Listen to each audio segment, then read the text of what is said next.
Nós estamos iniciando neste domingo esta série, ou esta campanha, chamados para servir. É uma campanha de discipulado.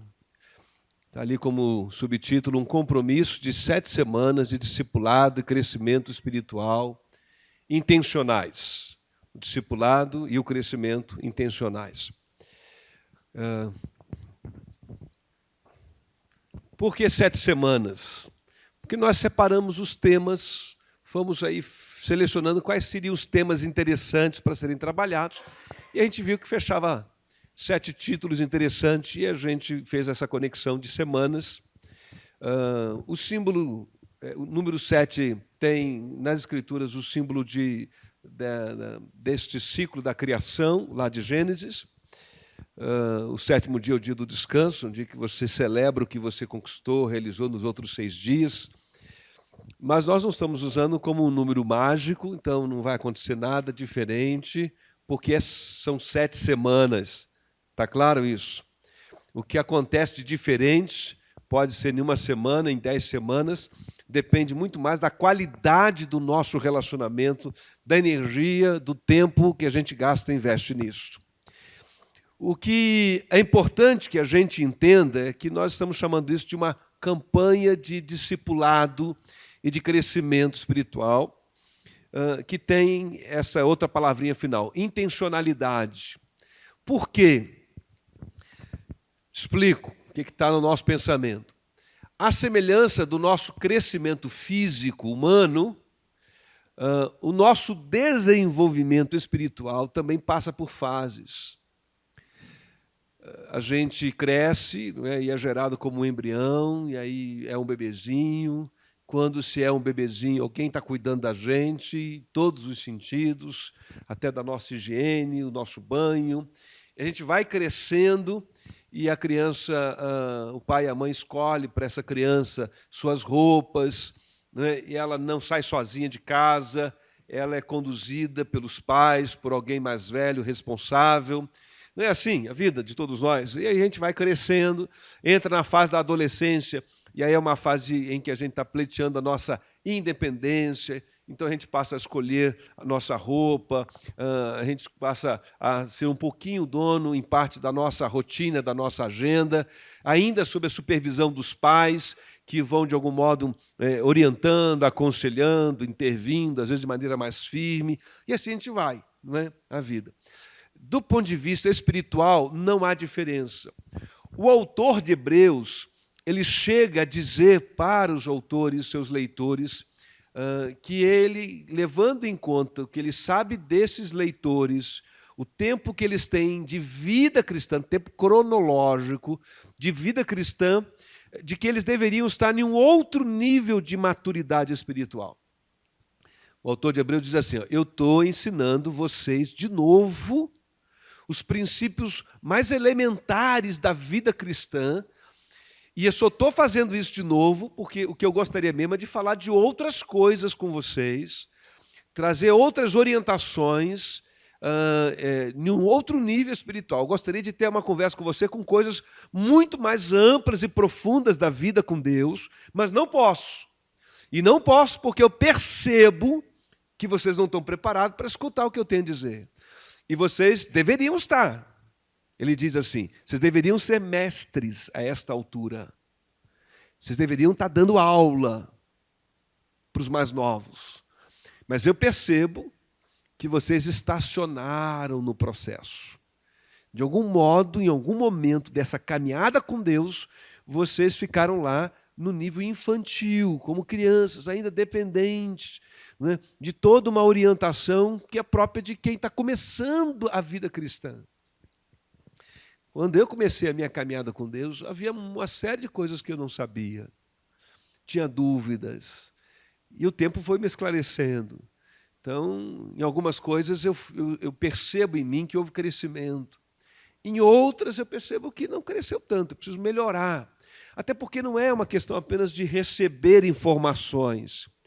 A nossa formação espiritual envolve relacionamentos, envolve experiência, envolve reflexão, envolve conversar com alguém, às vezes com uma experiência semelhante, e você compartilhar histórias neste grupo, neste convívio com essa pessoa, permitindo que ela possa, ao narrar a experiência dela, lançar luz à sua compreensão da sua própria experiência. Então, há vários elementos envolvidos nesse processo de formação espiritual. Mas, assim como o cuidado com a saúde requer intencionalidade, a vida espiritual também. O crescimento pode ser até uma experiência automática do ponto de vista do funcionamento biológico da gente. A gente não diz para uma criança assim, cresce, cresce, cresce, não é isso? Ela está crescendo fisicamente sozinha. Mas quando essa criança cresce em estatura, cresce em idade e tem um comportamento que lembra uma faixa etária infantil, a gente também diz para ela, ô menino, vê se cresce. Nós não estamos falando de altura, de estatura. Nós estamos falando de quê? Comportamento. O seu comportamento está sendo muito infantil para a sua idade, menino, menina. Vê se cresce, hein? Você não é mais um bebezinho, você não é mais uma criança. De vez em quando os nossos pequenos lá, né, se queixam de alguma coisa ou outra, às vezes de uma disciplina, uma tarefa, eu digo, filho, crescer dói. A gente vai ficando responsável, né? E eu disse, vocês não viram nada, deixa as contas chegarem. Então, crescer dói. E a gente precisa assumir responsabilidades. Do ponto de vista espiritual, não é diferente. A proposta é a gente tirar um tempo, às vezes, para trabalhar um tema e desafiar a igreja em uma literatura, a fazer uma revista, preparar uma revista, reproduzir isso, distribuir, dar tarefas. É porque nós queremos, naquele período, convocar você para ter um pouco mais de intenção, de energia. Por quê? Porque, naturalmente, a vida vai absorvendo a gente. Então, tem domingo que eu vou na igreja mais animado, menos animado. Há domingos em que o tema do culto e a experiência do culto toca bastante o nosso coração, mas há domingos em que a gente entra e tem a sensação de que saiu da mesma forma. Abro parênteses, você nunca sai da mesma forma, mas isso é conversa para outro dia. Mas a gente tem essa sensação, porque a gente até esperava uma experiência mais arrepiante, alguma coisa que abalasse um pouco a gente, e a gente levasse na nossa memória aquilo. Hoje foi demais, hein? Deus fez algo extraordinário na nossa vida. É mais ou menos com aquela sensação que a gente tem quando a gente vai num restaurante diferente, uma comida especial, diz, nossa, que comida boa. Mas isso não acontece todo dia. E o que sustenta você é aquela comida da rotina diária. Amém? Então, às vezes a gente vem para a experiência do culto e volta e diz, não aconteceu nada. Como não aconteceu nada? Aconteceu algo. Só que a gente não está percebendo que faz parte de uma rotina, né? Fechando parênteses e voltando, então. O que nós queremos nesse período é convidar você para que essa experiência do culto, que acontece de modo mais espontâneo, possa receber da sua parte uma atenção especial. Está claro isso? Por isso a gente diz que é uma campanha de intencionalidade, de crescimento e discipulado. E o resultado, a vitória, o ganho dela está nesse compromisso que você e eu precisamos ter com a experiência, com a campanha. Então, pegue a sua literatura, se você não voltar logo mais, leia, faça a tarefa, se desafie com aquilo que está ali, compartilhe no seu pequeno grupo, né, de GPS, o grupo de pastoreios, o que você tem aprendido. Os temas das próximas lições dos nossos grupos de pastoreio estão ligados a esse tema. Então, durante o mês de maio, junho, até lá aquela semana do 16 de junho, esses vão ser os temas de debate, temas tirados da revista. Então, se a gente tem um tema no GPS, o tema no culto, uma literatura para ler, a gente está concentrando esforços, energia, para parar e pensar sobre um aspecto da vida cristã da gente. Fique atento a isso. Nós vamos ler um texto que está em Gálatas, capítulo 4, versículo, não 19, 19 é o destaque, mas a partir do parágrafo inteiro lá do versículo anterior, versículo de número 5.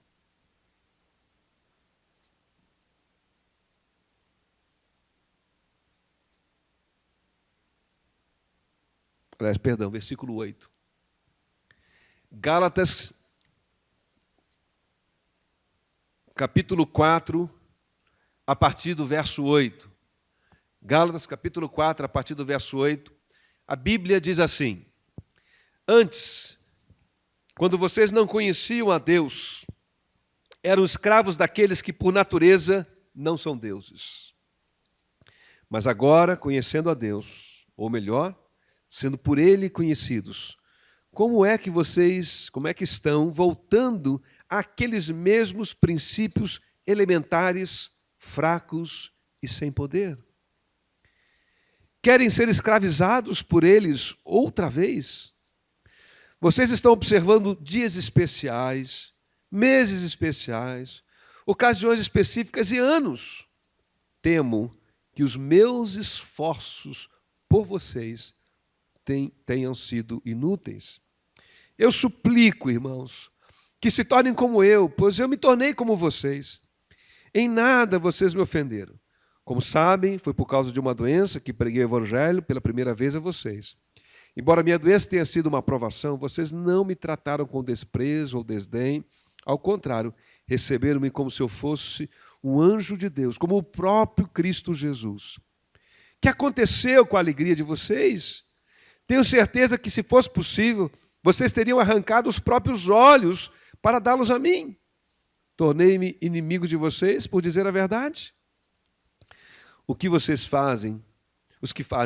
que fazem tanto esforço para agradá-los, não agem bem, mas querem isolá-los a fim de que vocês também mostrem zelo por eles. É bom sempre ser zeloso pelo bem, e não apenas quando estou presente. Meus filhos, novamente estou sofrendo dores de parto por sua causa, até que Cristo seja formado em vocês. Eu gostaria de estar com vocês agora e mudar o meu tom de voz, pois estou perplexo quanto a vocês. Amém. O destaque está assim no verso 19. Meus filhos, novamente estou sofrendo dores de parto por sua causa, até que Cristo seja formado em vocês. Amém. O que é discipulado? Quando a gente fala esta palavra, o que ela significa? Qual é o conceito que você tem dela? Nós fizemos a nossa revisão escrita do que nós queremos, como igreja, realizar. E dentro da nossa revisão escrita, nós definimos que a nossa missão, o foco, o centro da missão, né, a medida para saber se nós estamos realizando o que tem que ser feito da parte de Deus, é o discipulado. Essa palavra está lá. A gente definiu que a nossa missão é fazer o quê? Discípulos. Como é que se faz discípulos? Aí a resposta é através de um processo de discipulado. Respostas gerais, mas é importante de tempo em tempo, e este é o momento, então, para isso. A gente pensar de novo no que nós estamos falando quando a gente fala que o nosso propósito é fazer discípulos. E quando a gente diz que para fazer discípulos nós precisamos ter uma estratégia, um processo de discipulado. Discípulo é seguidor, é um aprendiz. Então, se nós somos discípulos, somos aprendizes, alunos. De quem? De Cristo Jesus. É um aprendizado por toda a vida. Significa dizer que eu e você, não importa a idade que nós tenhamos, todos os dias, a cada momento, a cada experiência, a cada época, a gente está aprendendo a ser como Cristo. O verso 19 do texto que nós lemos, Paulo diz isso. O discipulado é uma experiência de ter Cristo formado em nós. É uma espécie de gestação espiritual de uma nova natureza humana. E essa natureza vai nos transformando em cópias legítimas do próprio Cristo. Primeira vez que os cristãos foram chamados de cristãos, ou, refazendo a fala, primeira vez que os crentes, os discípulos, foram chamados de cristãos, foi lá em Antioquia. E há uma percepção histórica, interpretativa, de que era até uma espécie de apelido meio que de deboche. Mas o significado é que eles eram pequenos cristos. É como se a comunidade do local, a vizinhança, o bairro, visse a igreja reunida, o comportamento daqueles primeiros discípulos lá de Antioquia, e dissesse: esse pessoal está imitando um tal de Cristo, de Messias, de ungido. São os cristãos, os pequenos cristos aí da nossa cidade, do nosso bairro. Se teve um tom até de crítica, o fato é que não importa mais, porque o apelido pegou. E o que era bullying virou identidade, né? Quem que você é? Sou cristão. Eu sou discípulo de Jesus, eu sou um pequeno Cristo. Mas nós não nos tornamos um cristão pequeno Cristo da noite para o dia no estalar de dedos. É uma caminhada, é um processo. E esse processo de discipulado é semelhante à gestação espiritual, disse Paulo. E Paulo diz, eu estou igual como uma mulher, uma mãe, que vai dar luz ao filho. Eu sou essa mãe, vocês são os meus filhos, e eu estou querendo gerar em vocês Cristo, até que Cristo seja formado em vocês. Isso tem um sentido espiritual, tem um sentido moral, tem um sentido que envolve a dimensão do caráter, da forma como nós nos relacionamos, lidamos com a vida, lidamos uns com os outros, a semelhança de Cristo. Cristo era alguém de carne e osso, filho de Deus, que nasceu de uma condição sobrenatural, mas viveu, né, as experiências humanas, ao ponto de o autor de Hebreus dizer que ele, como nós, em tudo foi tentado, porém sem o quê? Pecado. Então, eu sou tentado numa circunstância, vamos pensar num exemplo singelo para ilustrar, digamos, tentado a mentir, não é isso? O guarda me para, diz, olha, o senhor estava com excesso de velocidade, aí eu sou tentado, eu vou dizer que não. Vou dizer que não, que ele que se enganou, porque senão ele vai me passar uma multa. Eu sou tentado. Você estava com excesso de velocidade? Eu disse, não, senhor guarda, o seu aparelho que está ruim, é isso aí, pode examinar, isso eu estava devagar aqui. É uma tentação. Então, às vezes eu caio nela, eu me vejo numa situação e aí eu fraquejo. A Bíblia diz que Cristo passou pelo mesmo processo, mas ele, porém, não caiu em pecado. Significa pelo menos duas coisas. Que o guarda nunca pararia ele, porque ele nunca avançaria o sinal, nem seria excesso de velocidade, talvez, né? Mas enfim, é uma divagação, só para a gente distrair um pouquinho e dizer o seguinte: Cristo Jesus se relacionou com as pessoas, foi provocado por ela. Cristo Jesus teve fome, passou pela experiência da dor, da provocação, da humilhação, da traição. Ele viveu os dramas humanos. Os seus irmãos, meio-irmãos, filhos de José e Maria, por exemplo, a Bíblia diz que não botaram fé de que ele era o Cristo. Não sei se você sabe disso, está nos Evangelhos. Mas é porque chegaram para ele assim, você não é o Cristo, então? O Messias prometido da história de Israel? Vai lá para Jerusalém e se apresenta. Era uma conversa de provocação, porque os seus irmãos inicialmente não estavam muito interessados. Não levaram muita fé, claro. Né? E a gente chama de meio-irmão por quê? Porque Jesus era filho de Maria, mas de uma concepção sobrenatural divina.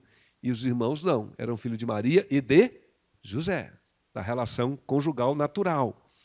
Mas eles olhavam para Jesus crescendo, todo mundo dentro da mesma casa, eu não sei a diferença de idade dele para os seus irmãos, mas essa é a nossa concepção, e dizia, esse piá aí está achando que ele é o Cristo, né? Certamente havia alguma coisa diferente de Jesus, porque a Bíblia diz que Maria escutou muitas coisas e guardou no seu coração. A semelhança de Cristo é a meta da vida cristã, do discipulado. Que eu e você, a gente tenha a capacidade de equilíbrio emocional que Cristo teve. Que eu tenha a capacidade de me relacionar com as pessoas que Cristo teve. Que eu tenha a capacidade de orar e conversar com o Pai como Cristo teve. Que eu tenha a capacidade de ser um agente de milagres, de bênçãos, um canal de algo extraordinário na vida de alguém, de uma comunidade, como Cristo foi. Que eu tenha a capacidade de entender e discernir no dia a dia, nos problemas, nas ciladas, né? O que eu posso fazer para glorificar a Deus. Gente, olha aqui para mim, quantas ciladas foram armadas para Jesus, pegadinhas de conversa. E não é diferente com a gente, às vezes, no local de trabalho, numa conversa aqui ali, alguém faz uma pergunta que não quer saber da resposta. Ele quer que você diga algo para depois acusar você de alguma coisa. Sim ou não? Não acontece às vezes isso? Lá vem os homens fariseus arrastando uma mulher pega em adultério, apresentam para Jesus, botam ela e dizem assim, a lei de Moisés, olha o peso. Diz que ela tem que ser apedrejada. É uma cilada. Eles não estão nem preocupados com a lei de Moisés, e nem preocupados com a mulher, e nem levando em conta a seriedade daquilo que aconteceu. O que eles querem? Que Jesus dê uma opinião, e aquilo de alguma forma seja usado para desacreditá-lo. Mas Jesus tem discernimento espiritual, ele tem a sabedoria do Pai, e ele dá uma resposta que desconcerta todo mundo. Não é isso? Aliás, Jesus muitas vezes não deu respostas, né? A resposta de Jesus era uma pergunta. Com base nisso, alguém já disse que uma boa resposta a uma pergunta é uma outra pergunta. Aprenda isso. Uma boa resposta a uma pergunta é uma outra pergunta. O que a gente faz com sua mulher? Quem entre vocês não tem pecado, pode atirar a primeira pedra. Então, ele foi saindo daquela situação. Sabedoria, né? Quando a gente pensa nessa experiência de crescimento espiritual, nós estamos aprendendo o quê? A ter como Cristo. Por que isso é importante? Agora me digam vocês. Porque a formação dessa natureza em mim de Cristo me distancia cada vez mais da minha natureza anterior, velha, do pecado. Qual é a grande queixa que você tem na vida e que eu tenho na vida? A Bíblia resume em uma frase, você sabia? E diz, do que você se queixa? Do seu pecado. Quando eu digo assim, nossa, sujeito grosso comigo, pecado. Quando alguém se queixa, nossa, você falou que você foi injusto na sua decisão. E fui mesmo. Por quê? Manifestação do pecado. Mas por que ele tem raiva de mim? Por que ele me ofendeu? Por que ele me roubou? O sujeito me aborda com uma arma, né, e me rouba o meu carro. Pecado. Então, do que a gente lamenta? Estamos discutindo agora aí previdência, né? As reformas previdências. No fundo, a gente está questionando direitos nossos. Mas por que há uma desconfiança de que às vezes as propostas não são boas? Nós não confiamos uns nos outros. Por que nós não confiamos uns nos outros? Porque nós não somos mesmo confiáveis, gente. 100% confiável? Não, nenhum de nós é 100% confiável. Tá certo? Confie em mim, mas com uma certa desconfiança. Porque, honestamente, é assim que eu trato você. Estou tirando o direito de você me tratar igual. Eu confio em você, mas com uma certa desconfiança. Não é? A minha oração é que isso não afete o nosso relacionamento, amém? Que a gente possa ter mais de confiança do que desconfiança. Mas o que eu quero dizer é que a gente se fere, a gente se morde, a gente se trai, a gente atropela o outro sem querer, né? E a gente vive em um mundo assim. Mas na medida em que Cristo está sendo formado em mim e em você, cada vez mais eu me distancio dessa sociedade, dessa natureza humana que corrompe a sociedade, e cada vez mais eu construo uma outra dimensão nessa sociedade, que não vai ser perfeita, mas não vai ser plena, mas que vai dar certo. Amém? Porque um dia a obra vai se completar. Então, o que é o discipulado? É essa caminhada com Deus em que eu vou me transformando dia a dia em mais de Cristo. Paulo escreve aos Filipenses e diz, eu tenho certeza que a obra que Deus começou em você vai se completar. Mas ele diz, até o dia de Cristo Jesus. Então, passando aqui, o discipulado é como uma gestação, e aí eu cito 3 elementos desse processo. Peço licença às mães, porque eu tenho 3 filhos, mas nunca gerei nenhum deles na minha barriga, não é isso? Mas foi a Renata que fez isso, mas eu estava lá junto. Então, o que eu vi? Demanda tempo. Né? Se ele nasce com 1 mês, ele diz que ele nem nasce, né? Nem vinga, uma criança com 1 mês, com 3 meses. Tem medo de nascer prematuro. Se passar muito dos 9 meses, a preocupação, está na hora de nascer e não entrou em trabalho de parto. O que o médico vai recomendar? Faz a cesárea. Pode ficar aí dentro esperando. Né? Há um tempo, demanda tempo. Dá trabalho e envolve o quê? Cuidados. A taxa de natalidade era muito menor em épocas passadas porque havia menos recursos da medicina para acompanhar a gravidez de uma mulher, condições precárias. Há mais natalidade, há mais nascimento. Por quê? Porque é possível. Terceiro lugar, alcança todas as dimensões da nossa vida. Quando a criança nasce, ela nasce completa, gente. Aliás, não tem isso, não é? Tudo que ela precisa está basicamente ali para o desenvolvimento dela. Depois a gente tem que nutrir, né? É assim com a gente espiritualmente. A maturidade cristã leva tempo. A maturidade cristã dá trabalho e envolve o quê? Cuidados. E alcança todas as dimensões da nossa vida.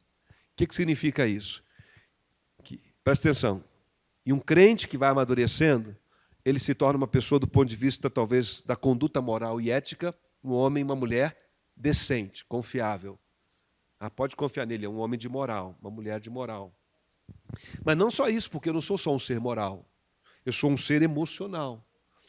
Tá certo? Então, a maturidade também faz de mim uma pessoa mais sadia emocionalmente. Sadio emocionalmente. Então, eu começo a lidar melhor com as frustrações, com as perdas, com as experiências ruins. Eu estou evoluindo. Eu me relaciono, eu não vivo sozinho. Então, o que a maturidade emocional faz comigo? Me desenvolve a capacidade de me relacionar e me conectar com as pessoas em um nível também melhor. Então, é uma caminhada que envolve todas as dimensões da nossa vida, assim como acontece com a gestação. Dentro desse processo, quais seriam os elementos que a gente pode citar que ajudam a gente? Aí eu quero abrir mesmo um bate-papo curtinho, de 2, 3 minutinhos, não é, com sugestões. O que é importante no processo de nossa formação espiritual?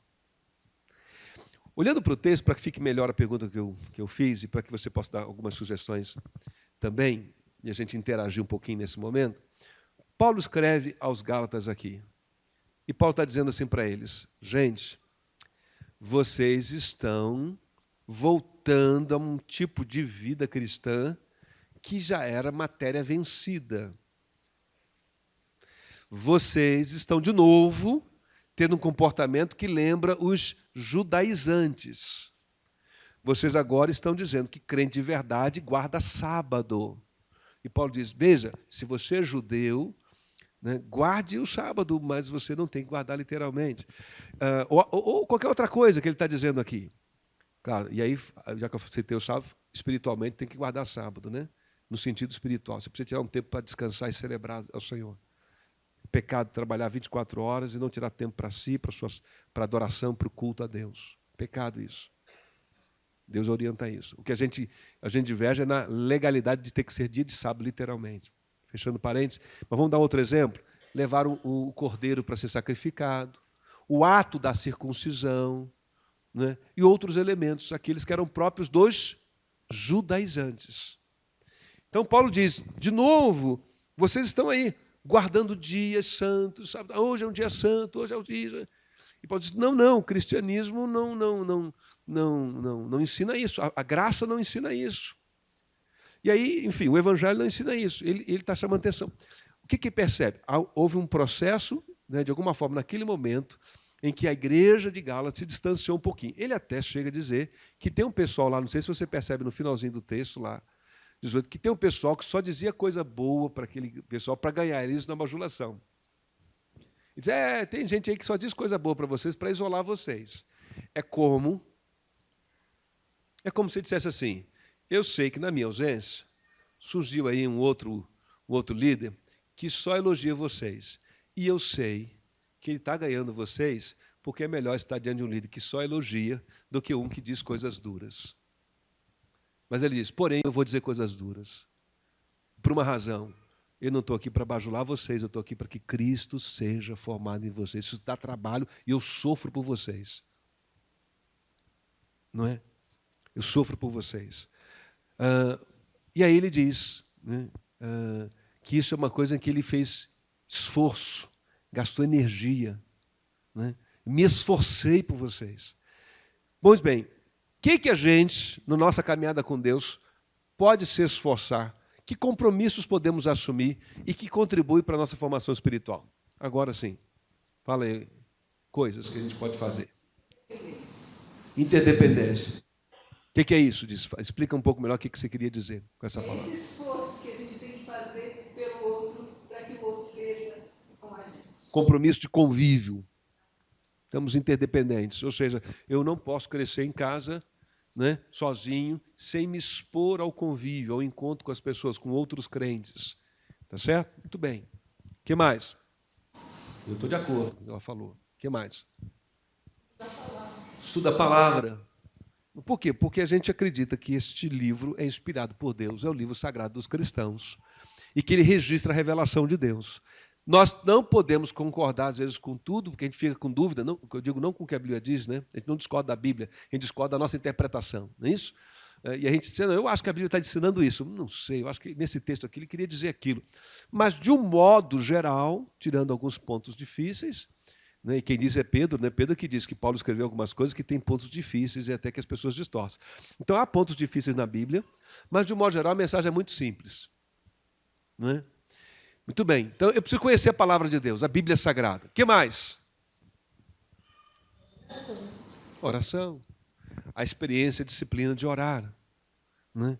E de dizer, Deus, eis-me aqui, outra vez, né? Tenho esse pensamento, estou sentindo isso, estou com essa decisão para tomar, me dá sabedoria. Tiago diz, quem não tem sabedoria, Peça a Deus. Quero sabedoria. O que mais? Exemplo. O exemplo um do outro, em que a gente, né, procura, não, vou ter um comportamento, né, adequado aqui, porque eu sei que eu sou um exemplo para esse grupo nesse momento. Não é assim? É um esforço. E essa coisa do exemplo, muito bem citada ali pela Luz, é um esforço que a gente faz, porque a gente pode ser espontaneamente exemplar, mas também intencionalmente exemplar. Ou seja, a coisa que você e eu podemos fazer de bonito, de decente, admirável, e que a gente faz de um modo fácil, espontâneo. Isso é fácil para mim fazer. Faz parte do meu jeitão de ser, assim, né? Exemplos. Tem gente que gosta, porque a natureza, a formação, sei lá o que mais, gosta de estudar. Você pega assim, vamos ler a Bíblia. Que legal, joia. Mas tem gente que não tem essa natureza, ou essa, como se fala, as múltiplas inteligências. Tem gente que tem outro tipo de lógica, que desperta o interesse para o aprendizado, né? Um outro caminho para aprender coisas. Tem gente que tem uma natureza, uma inteligência, por exemplo, musical, correto?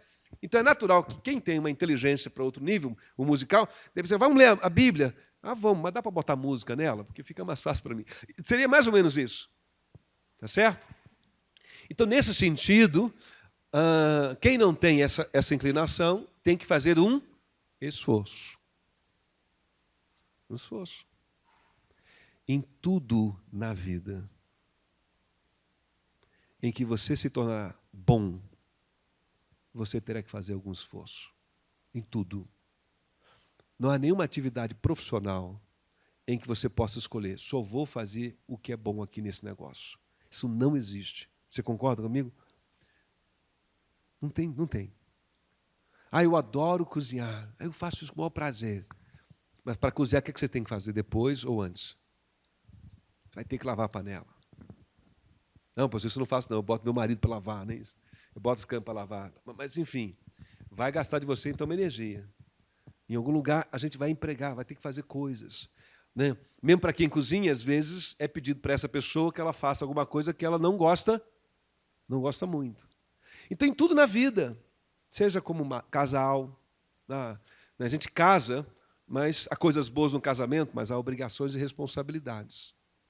A gente arranja um emprego, gostei demais do local, eu gosto da minha equipe, o pessoal está lá, todo mundo é simpático, chegou lá de manhã, todo mundo me cumprimenta, mas a função em que me colocaram, eu não gosto. Ou eu não gosto do salário que me pagam.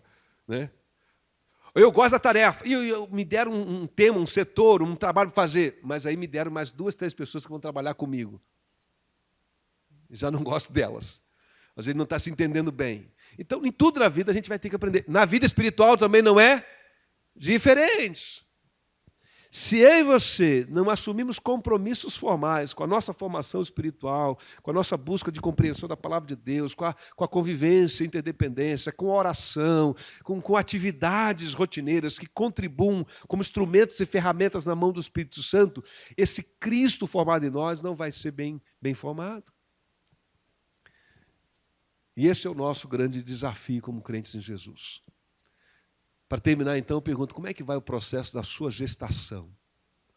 Como você tem cooperado na gestação de outros filhos espirituais também? A campanha de chamados para servir é um convite para que você se comprometa com a tua vida espiritual, com a tua formação espiritual. Não é uma campanha... A gente faz, por exemplo... Cadê a revistinha? Está ali. Por exemplo... A capinha da revistinha é bonitinha, alguém fez um esforço de fazer um trabalho artístico, escolher. Não, a gente faz. Por quê? Para quando você pegar a revista, isso ser um elemento estimulante.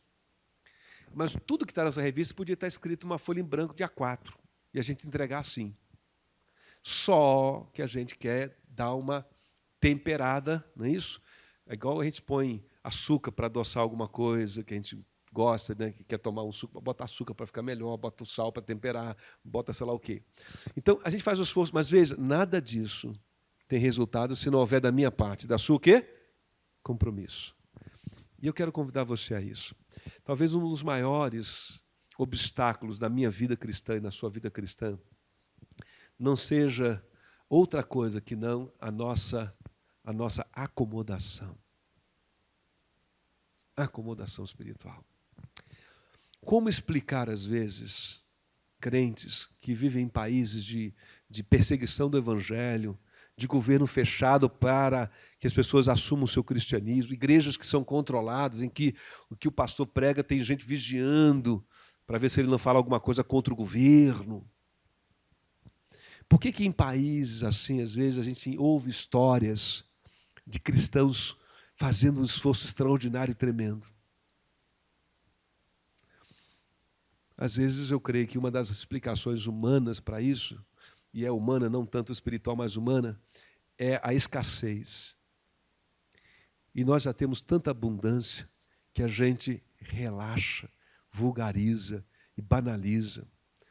A gente entra nesse sentimento, se rende a esse sentimento de que é um monte de igreja, crente é assim mesmo, a vida é assim, e a gente relaxa. Só que quando eu relaxo com a minha vida espiritual, você relaxa com a sua formação espiritual e o seu compromisso espiritual, você torna este mundo pior, não melhor. Você deixa de ser um agente de Deus para a salvação de pessoas. Eu deixo de ser um instrumento de Deus para a glória dele. A glória de Deus está em que eu e você cresçamos como sal da terra e luz do mundo. A glória de Deus não está em cantar cânticos para Ele. A glória de Deus não está em eu ter uma Bíblia bonita, eu comprei a Bíblia com uma capa diferente. A glória de Deus não está nisso. É meu prazer. Minha natureza infantil diz, eu quero uma Bíblia bonita. Né? Mas a glória de Deus está quando essa Bíblia, o que está dentro dela, de verdade, entra no meu coração, na minha mente, vai me modelando, vai me conduzindo, e eu oro, e eu leio a Bíblia, e eu estudo, eu me reúno com a igreja, eu me exponho a algumas experiências desconfortáveis, alguém falar um aspecto que me provoca uma reflexão, me envolvo naquele debate, naquela conversa, mas o que eu quero a glória de Deus, eu quero Cristo formado em mim, eu quero experimentar mais a presença de Deus, e o que acontece é que a gente ganha com isso. Queria terminar com uma ilustração simples que eu tenho experimentado e tenho visto. Eu tenho experimentado menos, mas já experimentei mais. Né? Às vezes você está numa fase da sua vida em que você entra num modo bem sedentário. Né? Você não está fazendo exercício nem caminhada, ou não tem nenhum hobby, não precisa ser exercício, caminhada física, algum hobby. Aí você está ali, aí de repente você está assim, num marasmo da sua vida, e as pessoas chamam você para as coisas, você está desanimado, você está faltando vitamina D, sei lá, né? Vou no médico, você passa alguma coisa para mim, a gente quer que o médico dê lá um remédio. Aí um amigo seu cola com você e diz, não, você tem que sair de casa, fazer exercício, viver a vida, você está aí dentro, está branco, está o tempo todo de casa, e aí não sei o que, começa a chamar a gente e tal. Aí daqui a pouco a gente vai meio que arrastando e vai fazer aquela atividade. Vamos pensar no exercício físico, que é mais fácil de compreensão e é mais rápido a percepção, né? E começa. Aí passa assim, 6 meses. A pessoa está com outra disposição, né? E aí, rapaz, eu não sabia que era tão bom. Às vezes a gente começar, né, alguma coisa na vida, há um marasmo, há uma dificuldade, a gente está desanimado. Mas eu quero encorajar você a investir, né, em oração, em zelo, e aproveitar as oportunidades como essa para crescer mais em Cristo, para conhecer mais da palavra de Deus, memorizar um versículo novo, uma lição nova, um tema novo, uma frase nova, conhecer alguma coisa da palavra de Deus, porque Deus vai ser glorificado na sua vida assim. Amém? Vamos ficar de pé para orar. Que Deus abençoe o seu domingo seja um domingo de descanso e de renovação. Que o seu domingo seja um sábado, um dia de culto, devoção, né, diante do Senhor. Vamos orar. Pai, obrigado por essa manhã. E o que nós lhe pedimos, em nome de Jesus, que o teu Espírito Santo que nos assiste, possa, ó Deus, de um modo especial, nessas próximas 7 semanas, provocar em todos nós, na igreja como um todo, um crescimento espiritual na área do serviço, da voluntariedade, dentro ou fora do espaço eclesiástico, mas com essa disponibilidade de fazer algo de bom. Talvez um favor, uma ajuda, um compartilhar algo, uma influência, um talento, um conhecimento, talvez, de fato, a própria experiência do Evangelho de Jesus. Ó Deus, usa a nossa vida para a glória do Teu nome. Usa a nossa vida para que a nossa casa seja melhor, para que os nossos amigos, com a nossa presença, sejam melhores, para que onde a gente passar, no trabalho, que a gente pôr a mão, prospere para a glória do Teu nome. Que a gente possa se ver como homens e mulheres, discípulos, discípulas de Jesus, caminhando neste mundo, deixando a impressão de que Cristo passou por ali, quando nós passamos. Abençoa-nos, ó Deus, assim com a tua bênção, a tua paz, por teu louvor e glória. Em nome do Senhor nós oramos. Amém.